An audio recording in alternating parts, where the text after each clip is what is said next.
Sini sudah dibagikan, itu adalah ya aswaja nadia. Di situ sudah saya sampaikan ada hadis, ya, ada hadis. Terus yang pertama ini yang sering terjadi masalah zikir dengan suara keras setelah sholat maghribah. Ini karena apa? Karena saya sendiri ini sering ditanya. Pertanyaannya itu apakah yang dilaksanakan Pak Kiai tadi bertentangan dengan Al-Quran, gitu? Bertabrakan dengan Al-Quran, gitu. Ini kan suatu yang ironis banget. Makanya ini saya pilih karena saya seleksi dari permasalahan-permasalahan yang sering saya alami yang menjadi pertanyaan itu adalah, makanya di situ yang pertama saya sampaikan adalah zikir suara keras.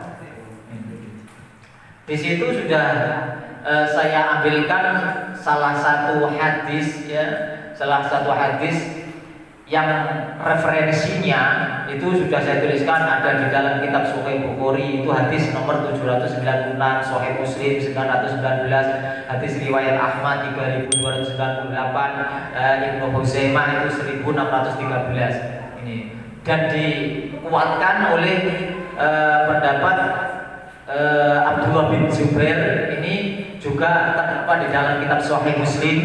Ini hadis yang ke 1372, Ustaz Ahmad 1640 dan Al-Baihaqi dalam kitab Sunan Al-Kubra ini 3135. Di sini sudah ada komentarnya. Ini sekilas saja, nanti dipelajari, nanti bisa ditanyakan pertemuan tahun depan. Maksudnya seperti itu. Bukan tahun depan ya, bulan depan. Ini dikomentari oleh Syekh Imam Nawawi. Ini komentar Syekh Imam Nawawi itu bisa dibacakan. Terus ini artinya sudah juga ada komentar dari Syekh Al-Barufari. Dia adalah Syekh Al-Barufari ini adalah salah satu ulama Azwaja Asy-Syafi'iyah. Jadi ini pendapat beliau. Terus di situ saya tuliskan ini dari saya. Karena apa? Yang sering terjadi saya ditanya itu, sedangkan kasus yang ada di Bangka Belitung ini mengenai hal tersebut tentang zikir setelah sholat maktubah, sholat wajib itu banyak yang melarang zikir setelah sholat wajib itu karena bertentangan dengan ayat Al-Quran surah Al-A'raf ayat 205. Itu sudah saya sebutkan ayatnya. Padahal di situ sudah komentarnya, ini komentar saya, tapi saya melalui referensi kitab. Ya, referensi kitab.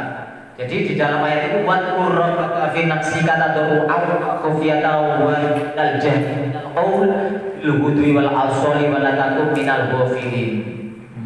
Ini maaf pengetikannya, ini saya ngetiknya pakai Windows 10, di print pakai Windows 7, jadi agak-agak spasi. Nanti biar diketik ulang ilkatik Suriah. Di situ padahal sesuai dengan ilmu nahwunya, dalam permulaan ayat ini dimulai dengan kata waskur.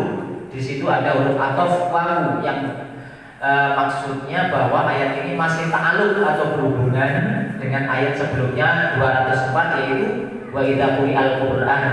Ini Qur'an, ini salah harakat ya. Wa idza quri'al Qur'an fastami'u lahu wa ansitu la'allakum turhamun. Ini besok lagi bawa pulpen. Jadi kalau ada yang salah ini langsung bisa dibenarkan. Karena ya penulisan kan. Nah, di situ ya, penjelasan ayat ini ya saya ambilkan dari salah satu komentarnya Syekh Nasruddin. Syekh Nasruddin Abi Said Abdullah bin Umar ini adalah pengarang kitab Anwarul Tanzil wa Asrarut Ta'wil, atau lebih terkenal dengan kitab Tafsir Al-Baidawi di juz 3 halaman 40. Itu menerangkan, ayat ini menerangkan bahwa makmum dalam sholat itu bacanya nggak boleh kenceng-kenceng. Ini karena kejadiannya asbabun nuzulnya ketika Rasulullah imam sholat, ada salah satu seorang sahabat Ansor, ketika imam baca Al-Fatihah, Rasulullah baca Al-Fatihah, makmumnya ikut baca kenceng. Akhirnya turunlah ayat ini, wadkur rabbaka fi nafsika. Jadi makanya menurut madhab Imam Syafi'i juga itu memang sudah tidak diperbolehkan. Jadi makmum kalau jadi makmum bacanya ya yang lirik, membaca siri, maksudnya yang dengar kita sendiri, jangan membandingi bacaan kerasnya bacaan imam. Juga di dalam kitab tafsir Sawi ini adalah sarahnya kitab tafsir Al-Jalalain. Ya, kitab tafsir Al-Jalalain ini adalah dikarang oleh ulama Syekh dua Jalal, itu Syekh Jalaluddin Asyuti dan Syekh Jalaluddin Al-Mahali, ini di juz 2 halaman 140.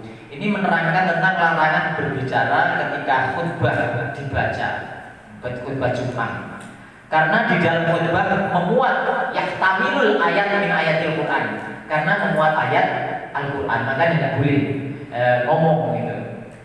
Dan ada pendapat yang lain, ini wakilah, kalau ini banyak ulama yang menyampaikan, akan tetapi tidak mau menyebutkan namanya, wakilah. Jadi ada pendapat bahwa larangan tentang berbicara ketika Al-Quran dibaca secara mutlak, baik dalam sholat maupun di luar sholat. Apabila berzikir, kalau ada Quran dibaca, ya berzikirlah, tapi dengan suara diri. Jadi kesimpulannya di situ saya sampaikan bahwa surah Al-A'raf ayat 204 dan 205 ini tidak ada hubungannya dengan larangan berzikir secara jahar atau suara keras setelah sholat wajib. Jadi amaliyah yang sudah diajarkan oleh para ulama, zikir secara jahar setelah sholat ini ya kita budayakan saja, karena tidak bertentangan sama sekali. Bahkan itu adalah sunnah karena ada dalil-dalilnya. Itu nanti bisa dipelajari dan bisa dipertanyakan, dibahas besok ketika pertemuan berikutnya.